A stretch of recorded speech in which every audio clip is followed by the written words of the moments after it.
আসসালামু আলাইকুম viewers, Nusaiba and mummy চ্যানেলে আপনাদেরকে স্বাগতম। আজকে আমি আপনাদের সাথে শেয়ার করব ইন্দুবালা ভাতের হোটেলের সেই সিরিজের বিখ্যাত কাঁচা কচু বাটা।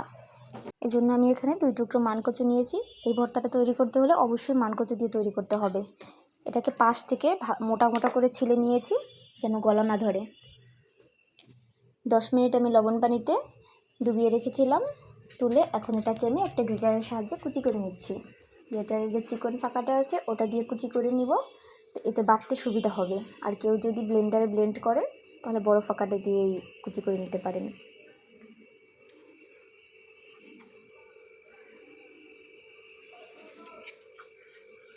আমি কচুটাকে কুচি করে নিয়ে নিলাম। এবার বাটাবাটির পালা। এই কচু ভর্তাতে নারকেল দিতে হবে। আমি বেশ কিছু নারকেল ফালি করে কেটে নিয়েছি, আর নিয়েছি 4 কোয়া রসুনের সাথে 2টো কাঁচামরিচ। কেউ যদি ঝাল বেশি পছন্দ করেন তাহলে কিন্তু মরিচের পরিমাণ বাড়িয়ে দিতে পারেন। আর নিয়েছি 1 চামচ সরিষা। প্রথমে আমি সরিষাটাকে বেটে নিচ্ছি, কারণ কচু বাটা হয়ে গেলে পাটা একটু পিচ্ছিল হয়ে যাবে, সরিষাটা বাটতে কষ্ট হবে। জন্য আমি প্রথম সরিষা বেটে নিচ্ছি। সরিষাটাকে একদম মিহি করে বাটবো।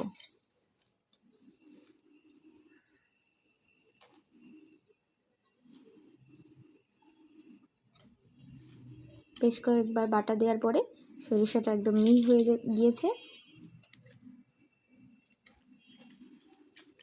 এবারে আমি কচুগুলোকে বেটে নিচ্ছি।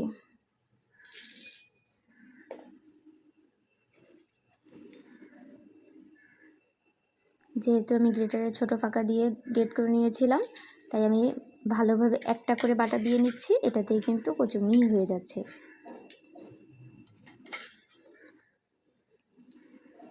কচু বাটাও শেষ। এখন আমি বেটে নিব নারকেল। ফালি করে কাটা নারকেলগুলোকে আমি কুচি কুচি করে কেটে নিয়েছি। এখন এগুলোকে আমি বেটে নিব। নারকেল বেশি দিলে কিন্তু এই ভর্তাটা খেতে বেশ ভালোই লাগে।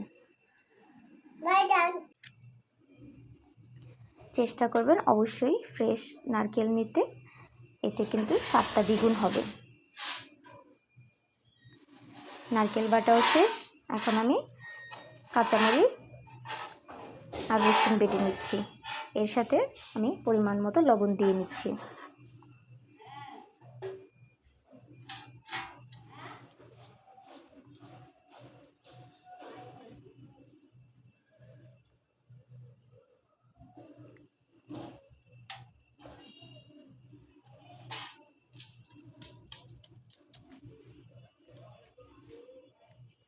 মরিচটাকেও কয়েকবার বেটে নিচ্ছি যেন মিহি হয়ে যায়।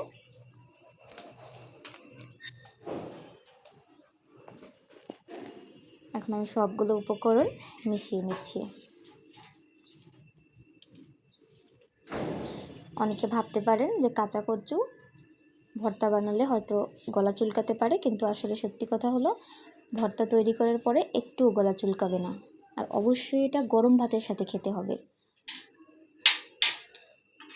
আমি একটা পাত্রে তুলে নিলাম। এখন এর ভেতরে দিয়ে দিব কিছু সরিষার তেল। সরিষার তেল দেওয়ার পরে এগুলোকে আবারও মেখে নিচ্ছি।